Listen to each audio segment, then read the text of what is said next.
तो जय बाबा की सभी को। आज हम आपको सुनाएंगे गोगा जी महाराज की महापुराण, जिसको सुनने या पढ़ने से आपके सारे कष्ट दूर हो जाते हैं। और तीसरा अध्याय, सबसे प्यारा राजस्थान। प्राण प्यारे मातृदेश, शुष्क होकर भी तू कितना सरस है, जिसका प्रत्यक्ष प्रमाण तेरे सजल मतीरे में है। ऐसा प्रतीत होता है कि अमृत की रक्षा के लिए इंद्र ने ही तुझे ब्रह्मा से कहकर निर्जल बनवाया था। यह अमृत मतीरा पृथ्वी में नहीं बढ़ता। चंद्रमा इसको कितना चाहता है, इसका प्रत्यक्ष प्रमाण यही है कि शरद पूर्णिमा के दिन इसका पान बिना संतुष्ट नहीं होता है। उसको अमृत इसी से मिलता है। इसके मधुर से रस को पीकर सब ये ही कहते हैं, हम में जीवन आ गया, और अपने को संसार के सब रोगों से मुक्त समझते हैं। विदेश में जाकर तप तिल्ली आदि के कारण पेट बढ़ाकर लोग यहाँ रोते पीटते दुखी होकर आते हैं, तो उनको मतीरा देकर यही कहा जाता है कि मतीरा से अच्छे हो जाओगे, और साथ ही रोग को भी ये कहकर फटकार बताई जाती है कि मतीरा रहो जल्दी भागो। इसलिए इस फल का नाम मतीरा प्रसिद्ध है। ये किसानों का भी दोस्त और परम हितैषी है।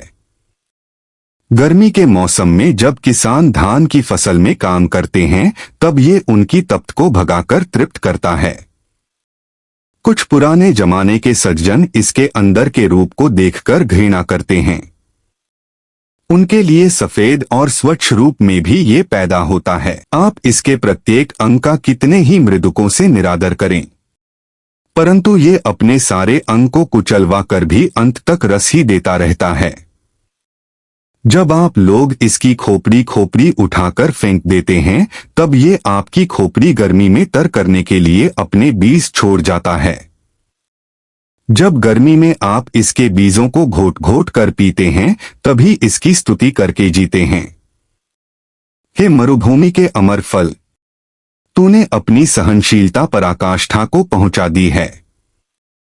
इसलिए बड़े बड़े संत गुरु गोरखनाथ जैसे तेरे अमृत फल के आस्वादन को यहाँ आते हैं तो प्रसन्न होकर ही यहाँ से जाते हैं। यह तो ठीक है कि श्री गंगा की पवित्र धारा यहाँ नहीं बहती है, परंतु क्या वह अपने दूसरे रूप में यहाँ नहीं प्रवाहित हो रही है?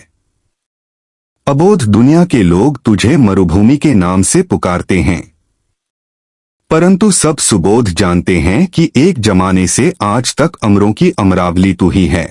तेरे वीरों की अमर गाथाएं सुन सुनकर और तेरी धार्मिक संस्कृति से चकित होकर ऐसा कौन है जो अपने मस्तक को तेरे सामने नत नहीं करता। तो इसी के साथ तीसरा अध्याय पूरा होता है। जय श्री गोगा जी महाराज। ऐसी ही वीडियो देखने के लिए हमारे YouTube चैनल को लाइक शेयर सब्सक्राइब जरूर करें।